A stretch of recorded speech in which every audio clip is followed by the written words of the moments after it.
Kenapa sih pejabat kita itu kalau mikir ujung-ujungnya tambang lagi, tambang lagi. Kayak nggak ada opsi lain aja gitu. Lihat deh, Raja Ampat, tempat yang udah jadi ikon pariwisata Indonesia di mata dunia, sekarang malah mulai dilirik buat tambang juga. Serius nih, ini bukan pulau kosong di tengah antah berantah loh. Ini destinasi impian bule-bule dari 5 benua. Tapi ya emang kalau udah urusan duit, alam bisa disuruh minggir dulu. Yang bikin geleng-geleng kepala bukannya difokusin buat naik kelas jadi destinasi pariwisata dunia, malah balik arah, dikeruk, digusur, dan dilibas alat berat. Terus kita bingung, kenapa turis semakin malas ke Indonesia ya? Ya gimana, yang disuguhin bukan lagi laut jernih dan karang cantik, tapi keruh, rusak, dan bising. Mau jual keindahan tapi malah dirusak sendiri. Bingung kan? Tonton terus ya, karena di video ini gue mau kasih lihat data dan fakta kenapa pejabat kita cenderung lebih milih tambang daripada pariwisata. Selamat datang di YouTube channel Slave Berdasi. Di sini, Slave Berdasi akan menawarkan berbagai pil pahit. Berbagai cerita berdasarkan kejujuran pada realita yang pahit, lugas, dan apa adanya. Seperti layaknya pil pahit, menerima dan menelannya sudah pasti sulit. Tapi dengan itulah, kita bisa jadi lebih baik. Subscribe biar nggak ketinggalan, like dan komen kalau suka sama videonya. Kenapa sih di Indonesia itu pariwisata nggak pernah diseriusin? Buat para elit yang sibuk ngejar sektor tambang, coba deh mikir ulang. Tambang itu minim multiplier effect. Duitnya juga nggak muter di sini, malah numpuk di bank investasi asing atau dibeli jam tangan mewah, mobil sport, dan barang branded dari luar.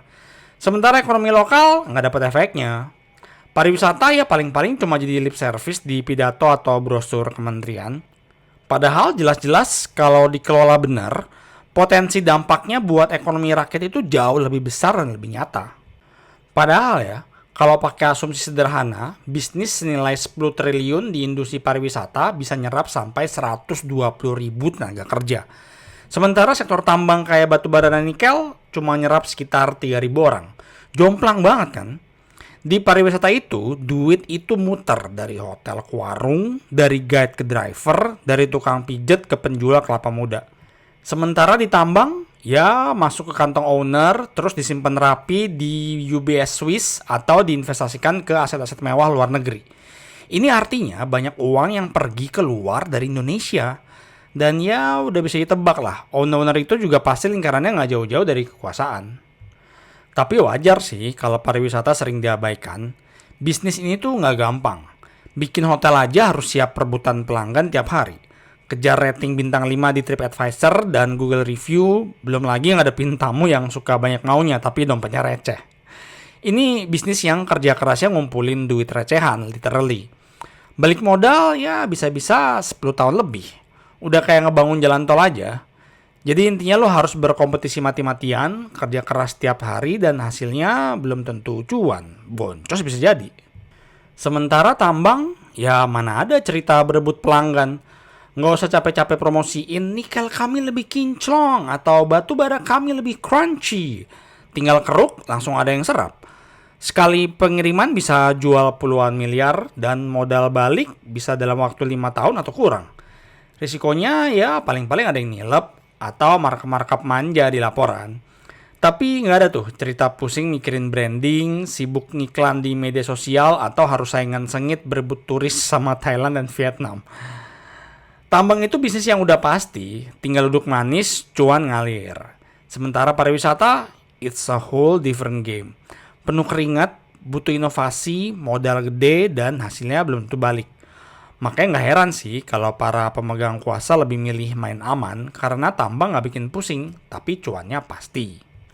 Lagian ya, yang nambang juga kebanyakan investor luar. Dan nggak usah jauh-jauh, ya dari situ-situ lagi, China. Pemerintah tinggal duduk manis, terima hasil, nggak perlu repot-repot mikirin branding atau daya saing. Tinggal teken izin, beres. Nah, yang lebih menarik lagi, mitra lokal itu udah pasti ada. Wajib hukumnya lah kalau mau dapat izin tambang. Dan coba debak, pasti juga nggak jauh-jauh dari lingkaran kekuasaan. Udah kayak sistem franchise aja, bedanya ini bukan ayam goreng, tapi nikel dan batu bara. Enak kan? Modal dikit, jadi landlord, terus tinggal nunggu bagi hasil tiap kuartal. Kalau dipikir-pikir ini model bisnis yang ya nggak jauh beda sih sama zaman company. Bedanya dulu yang duduk di atas kapal VOC, sekarang duduknya di kantor ber-AC sambil bilang investasi itu penting. Anyway, bukannya pariwisata Indonesia itu nggak tumbuh ya. Tumbuh sih, tapi terus-terusan kalah bersaing sama negara tetangga sendiri. Kita tuh bukan stagnan, tapi lambat dan ketinggalan jauh. Dan kalau ngomong dari kacamata investor ya kita semua paham banget. Jadi pemilik tambang itu jauh lebih enak. Nggak usah mikirin promo, branding, atau rating customer. Tapi demi masa depan ekonomi Indonesia, ya pemerintah harusnya nggak bisa cuek-cuek aja lah. Ini bukan soal tanggung jawab kita bersama yang selalu diulang-ulang. Ya enak aja dilempar ke rakyat. Yang punya kuasa bikin kebijakan kan pemerintah, bukan tukang ojek online. Dan kalau masih ada yang bangga-bangga bilang pariwisata Indonesia itu hebat banget, ya kurang jauh mainnya bang. Itu udah kayak katak dalam tempurung, ngelihat Bali rame terus, langsung mikir kita juara dunia. Coba deh lihat bisnisnya para pejabat dan elit ekonomi Indonesia. Muter-muter di situ aja. Komoditas, tambang, perkebunan, eksploitasi sumber daya alam. Bahkan Menteri Pariwisatanya sendiri, yang notabene orang paling bertanggung jawab atas sektor ini ya orang tambang juga. So what do you expect? Kalau dilihat dari daftar kekayaan dan sumber bisnis para elit negeri ini, kelihatan banget lah kemana arah selera investasinya. Mayoritas kekayaannya bersumber dari tambang, minyak dan gas, perkebunan, dan komoditas berat lainnya. Ada juga yang bermain di media, properti, logistik, dan otomotif. Tapi tetap aja dominannya masih dari sektor eksploitasi sumber daya alam. Nilai kekayaannya pun nggak main-main loh. Dari yang ratusan miliar sampai tembus triliunan rupiah. Jadi nggak heran kalau sektor seperti pariwisata, ekonomi kreatif, atau industri UMKM sering cuma jadi pemanis pidato. Karena secara realita duit gede mereka bukan dari situ. Cukup jelas ya kenapa pariwisata itu nggak seksi di mata para penguasa. Bangunnya capek bos. Harus nyerap banyak tenaga kerja, harus promosi ke sana sini, butuh modal besar, dan balik modalnya lama. Itu pun kalau balik kan. Sementara tambang ya enak banget. Tinggal suruh orang lain yang kerjain, hasil tambangnya langsung diserap pasar, dan yang punya tinggal ongkang-ongkang kaki, nunggu bagi hasil kayak tuan tanah. Nggak perlu mikirin branding, nggak pusingin kompetitor, apalagi harus senyum-senyum ke tamu hotel. Persis banget kayak yang gue bahas di YouTube soal kenapa orang Indonesia susah maju. Karena kebanyakan kekayaannya nempel di tanah dan tambang, bukan di inovasi atau industri berkelanjutan. Khas banget lah, commodity curse. Makanya, coba pikir deh, kapan terakhir kali kita dengar penguasa atau elit benar-benar serius bisnis di sektor pariwisata? Langka banget kan? Kalaupun ada ya paling bisnis iseng-iseng aja atau ya maaf nih jangan-jangan buat tempat nyuci-nyuci yang nggak bisa dicuci di tempat lain. Nah masalahnya makin pelik. Oke lah kalau emang nggak tertarik terjun langsung ke bisnisnya minimal kasih dong kebijakan yang mendukung. Bikin regulasi yang rapi, manajemennya serius biar swasta bisa jalanin dengan tenang. Tapi yang kejadian elit maunya tinggal petik hasil doang dan kalangan bawahnya malah sibuk pungli sana sini. Duit keamanan dari pengunjung, duit keamanan dari pemilik hotel, birokrasi ribet yang ujung-ujungnya minta setoran. Semua dibiarin gitu aja. Padahal jelas-jelas bikin iklim pariwisata makin toksik. Contoh paling gampang, harga tiket pesawat domestik yang makin hari makin gak masuk akal. Udah kayak pergi ke Eropa tuh. Jadi gimana pariwisata mau merata kalau buat nyampe ke destinasinya aja udah bikin dompet teriak duluan. Pariwisata itu kalau mau berkembang ya nggak jauh-jauh dari 3 hal penting. Harga, keamanan, dan kenyamanan. Soal harga, Indonesia tuh kayak sengaja bikin tantangan sendiri loh. Status kita sebagai negara kepulauan tuh kan keren banget ya di brosur. Tapi kenyataannya negara kepulauan itu artinya banyak pulau terpisah oleh lautan nih. Dampaknya adalah biaya transportasi pada dasarnya pasti jadi lebih mahal. Transportasi kita cuma punya 2 opsi, udara dan laut. Dan jujur aja nih, dua-duanya bermasalah.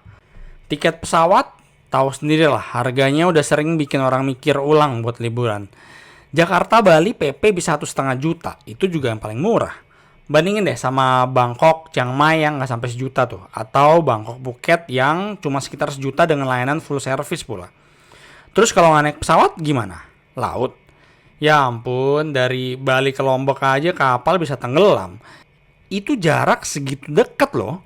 Jadi ngomongin keamanan laut di negara kepulauan kayak kita tuh masih jauh dari kata siap.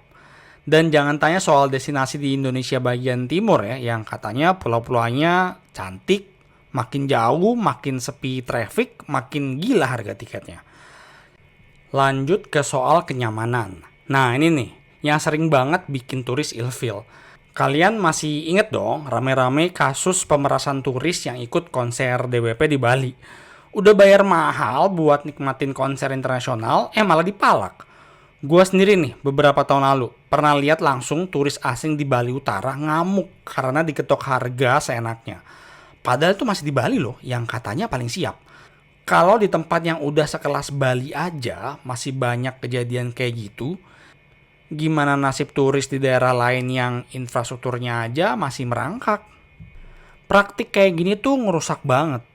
Sekali turis dapat pengalaman pahit, kabarnya nyebar kemana-mana. Dan kalau udah gitu ya jangan heran pariwisata Indonesia makin nggak kompetitif. Negara tetangga udah kasih pengalaman seamless dan ramah, kita masih ribet ketok harga pungli sana sini. Ya pantas aja kalah terus.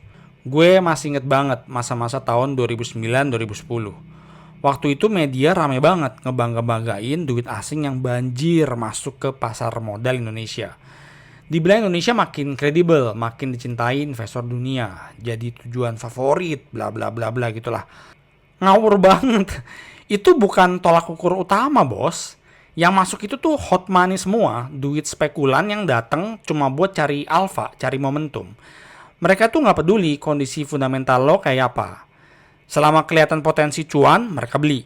Tapi begitu arah anginnya berubah, ya cabut. Dan itulah yang kejadian 5 tahun terakhir. Keluar pelan-pelan, ninggalin kita bengong. Kalau mau lihat tolak ukur yang lebih jujur, lihat aja pertemuan wisatawan mancanegara ke Indonesia. Seberapa banyak yang datang dan bandingin sama negara tetangga. Karena duit dari wisatawan mancanegara itu duit real, duit jujur. Yang nunjukin seberapa kompetitif kita dalam ngerebut hati turis. Orang-orang yang capek sama kerjaan, pengen healing, dan mereka punya 100 pilihan lain selain kita. Masalahnya sekarang berani jujur gak sih? Berani nggak ngaku kalau kita tuh ketinggalan jauh? Jangan terus hidup dalam toxic positivity yang semuanya seolah baik-baik aja. Padahal ya zong. Kadang emang harus dipahitin dulu biar kita melek dan bangun. Pariwisata itu bukan soal bisa bahasa Inggris atau enggak. Orang Korea, orang Vietnam, banyak juga yang nggak bisa. Bukan juga soal keindahan alam. Apa sih yang Malaysia punya dan kita enggak? Tapi berita baiknya belum terlambat nih. Kalau tambang makin terbatas dan bisa habis, keindahan alam Indonesia itu udah given dan akan ada selamanya. Sementara itu jumlah turis dunia terus naik tiap tahun. Rata-rata 5% pertumbuhan global. Dari 435 juta turis tahun 1990 jadi 1,4 miliar tahun 2019. Artinya pasar ada, duitnya ada, peluangnya nyata. Tinggal kita mau apa enggak. Keamanan dijaga, regulasi dipermudah, harga tiket jangan ugal-ugalan, akses dibuka lebar buat turis. Promosinya jangan itu terus. Ajak kerjasama film Hollywood, drakor, bikin destinasi kita viral. Banyaklah yang bisa digali. Masih ada waktu, kalau emang ada niat. Jadi sekarang simpel aja pertanyaannya. Niat nggak? Melalui petualangan perspektif ini, Slave Berdasi bercerita dari point of view-nya sendiri. Tentang hidup, pekerjaan, keuangan, ekonomi, sosial secara jujur apa adanya. Semoga melalui cerita Slave Berdasi, kalian mendapatkan sudut pandang baru yang bermanfaat. Like dan komen kalau suka sama videonya, dan subscribe untuk ngikutin video-video terbaru dari Slave Berdasi. Sampai ketemu di video berikutnya.